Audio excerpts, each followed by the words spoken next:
بیٹی نازن آپ کی منتظر ہے. غربت اور بیماری جیسی دوہری اذیت میں مبتلا لاہور کی 15 سالہ فاطمہ، جس کا یورین بلیڈر نہ ہونے کی وجہ سے اب تک 7 آپریشنز ہو چکے ہیں، جبکہ ڈاکٹرز کا کہنا ہے کہ فاطمہ کا علاج ملک میں ناممکن ہے.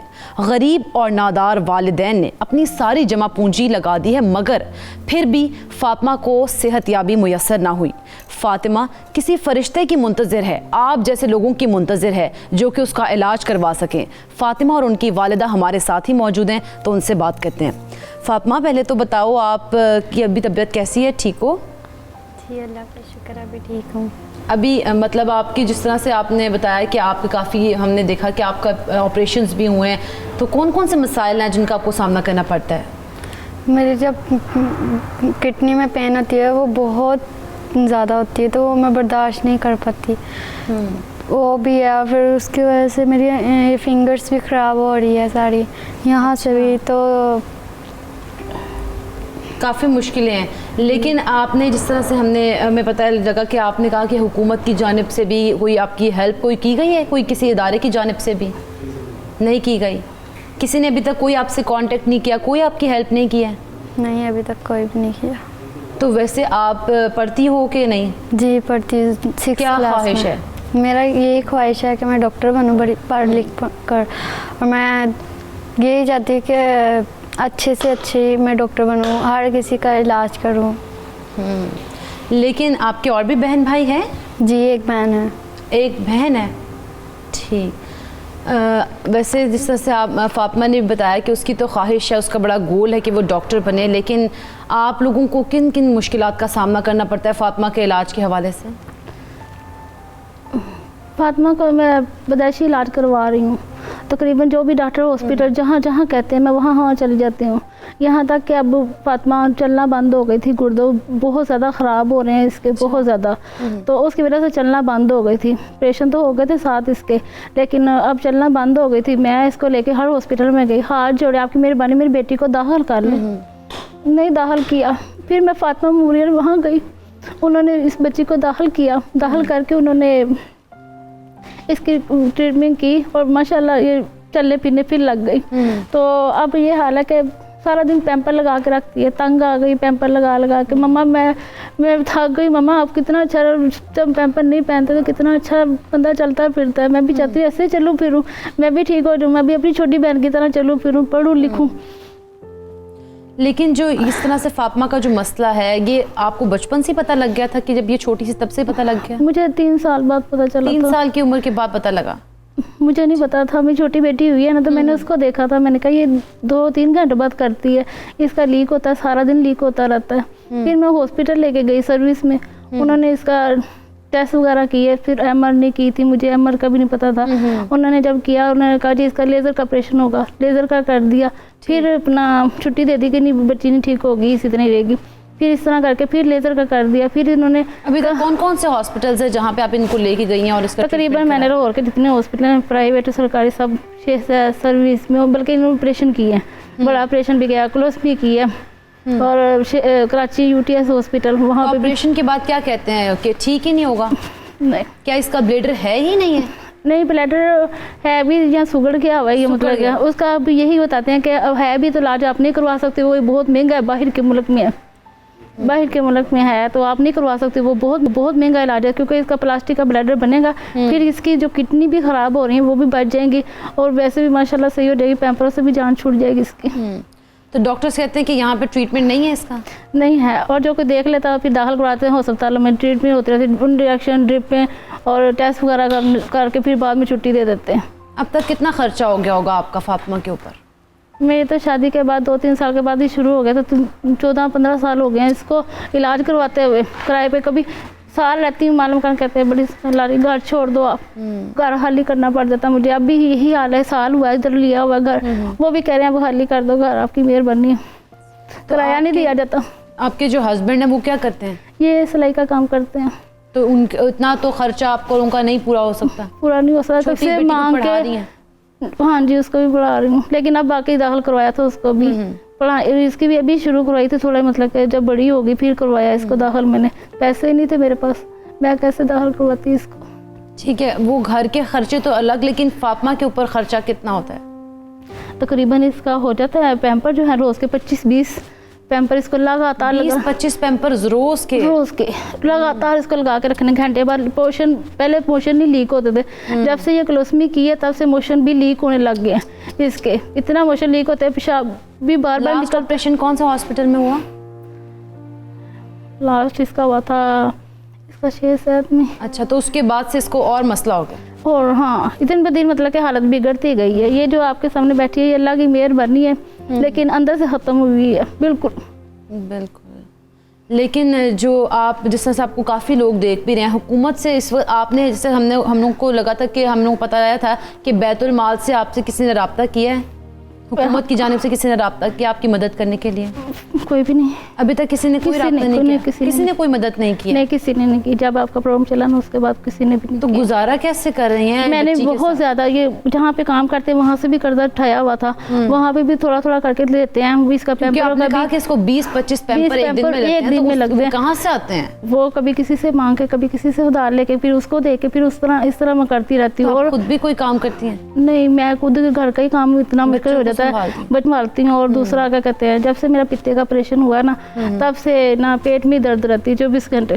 فاطمہ, میں آپ کی فنگرز دیکھنا چاہتی ہوں. آپ نے کہا کہ آپ کی فنگرز کا بھی مسئلہ ہے. یہ اب ہونا بھی شروع ہو گیا نا, یہ دیکھ. تو یہ فنگرز جو ہیں آپ کی اس کے بعد سے اب سے خراب ہوئی ہیں پہلے سے؟ نہیں, ابھی ہوئی ہیں. یہ نا اسکن, ساری اسکن خراب ہو رہی ہے. ادھر یہ دیکھیں ذرا. تو یہ ڈاکٹر کو آپ نے چیک کرایا کہ یہ کیوں ہو رہا ہے؟ وہ کہتے ہیں کچھ بھی نہیں, آپ وہ ٹیوب لگا لو. میں ٹیوب لگاتی ہوں, اسی تو نہیں رہتی ہے, پھر بھی یہ سارا جسم اس کا نہیں اسی طرح ہی ہو رہا ہے. اب جسم بھی خراب ہونے لگ گیا ہے, نیلز تو خراب ہو رہے ہیں لیکن اس کی اسکن بھی خراب ہونے لگ گئی. ہاں جی. جو لوگ آپ کو دیکھ رہے ہیں, آپ ان کو کیا میسج دینا چاہیں گے, ان سے کیا پیغام ہے آپ کی طرف سے؟ میرا یہی پیغام ہے, میری بیٹی کا علاج کروایا نا, بس جہاں بھی ہو سکتا ہے اس کی جان بچ جائے گی. وہ کہتی ہے مما میں پیمپر لگا کے تھک گئی ہوں, مما میں بھی چلنا چاہتی نہیں تو اللہ بھی مجھے بہت دے دے, اس سے اچھا تھا میں پڑھنا چاہتی ہوں اپنی بہن کی طرح. آپ جو لوگ آپ کو دیکھ رہے ہیں, آپ ان کو کیا کہنا چاہتی ہو؟ یہی کہ میرا علاج کرایا جائے جہاں پر بھی ہے. تو آپ بتاؤ, ان کو آپ پڑھنا چاہتی ہو, آپ کی کوئی ہیلپ کریں؟ جی میری ہیلپ, ہم بھی آپ کی ہیلپ کریں گے. جی آپ نے پریشانی ہونا بالکل بھی, اور آپ کو اللہ تعالیٰ بہت زیادہ تو لمبی عمر دیں گے, اور آپ نے تو بڑا زیادہ آگے پاکستان کا نام روشن کرنا ہے. ٹھیک ہے نا, پریشانی ہونا آپ نے, ٹھیک ہو گیا. چلیں جی.